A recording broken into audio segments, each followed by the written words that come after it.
Guys, welcome back to my channel শুক্লার হেসেল। ছুটির দিনে বিকেলে আরও এনজয়েবল বানানোর জন্য আপনাদের জন্য নিয়ে চলে এলাম একটি নতুন রেসিপি, তাওয়া ফ্রাই চিকেন, যেটা খাইয়ে আপনি আপনাদের ফ্যামিলির সবার মন জয় করতে পারেন।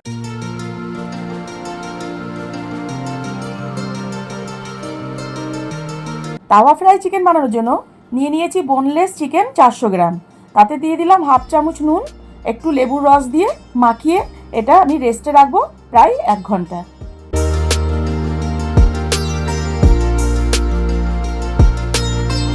চিকেনটা যতক্ষণ রেস্টে রাখছি তার মধ্যে আমি মশলাটা তৈরি করে নেব।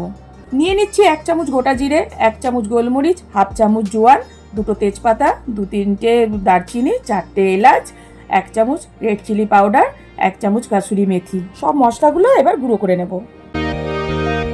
এবারে একটা বোলের মধ্যে নিয়ে নেবো 100 গ্রাম টক দই, হাফ চামচ হলুদ, আর যে মশলাটা গুঁড়ো করেছি সেই মশলাটা, 1 চামচ মৌরির গুঁড়ো, চিলি ফ্লেক্স 1 চামচ, আদা রসুন পেস্ট 1 চামচ।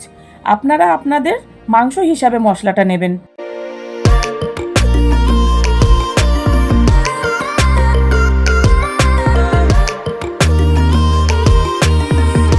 এক ঘন্টা রেস্টে রাখা মাংসটা ওই মশলার মধ্যে দিয়ে ভালো করে মাখিয়ে নিয়ে সেটাকে আবারও আমি 8 ঘন্টা রেস্টে রাখবো।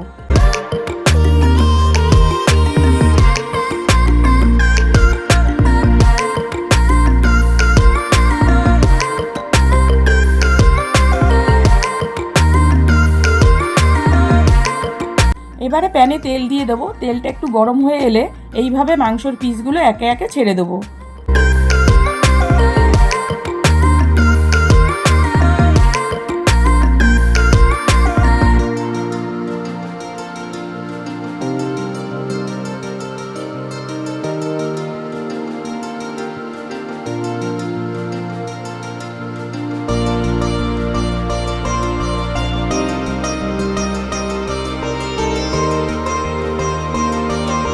এরকমভাবে 4 থেকে 5 মিনিট এক পাশটা যখন ব্রাউন ব্রাউন কালার আসবে তখন আমরা এটাকে উল্টে দেব।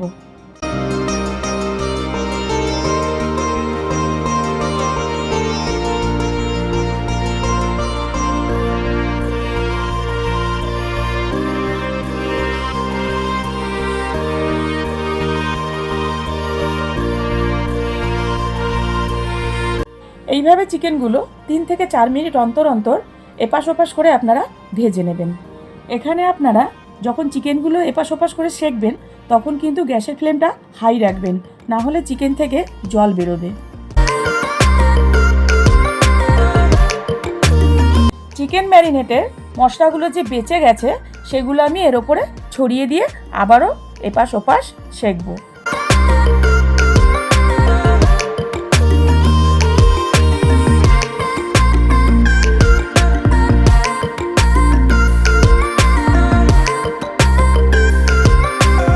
মশলাটাকে সব মাংসের সাথে মিশিয়ে নিয়ে এপাশ ওপাশ নেড়ে একটু ঢাকা দিয়ে রাখবো।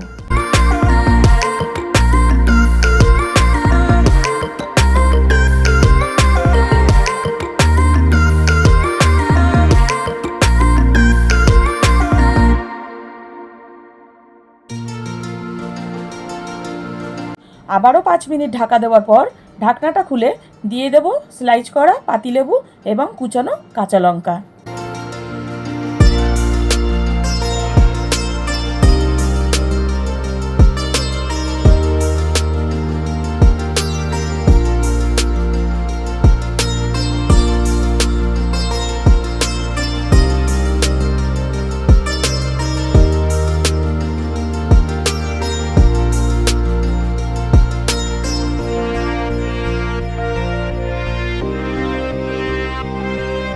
লেবু কাঁচা লঙ্কা দিয়ে কিছুক্ষণ এবার নাড়াচাড়া করার পরে আমাদের তাওয়া চিকেন ফ্রাই রেডি। এবার পরিবেশনের পালা। দেখুন বন্ধুরা কত সুন্দর লাগছে। এইভাবে আপনারা বানিয়ে খেয়ে দেখুন, আশা করি খুব ভালো লাগবে। আর কমেন্ট করে জানাবেন যে কেমন লাগলো, আর আপনারা কোথা থেকে কে দেখছেন আমাকে অবশ্যই কমেন্ট করে জানাবেন।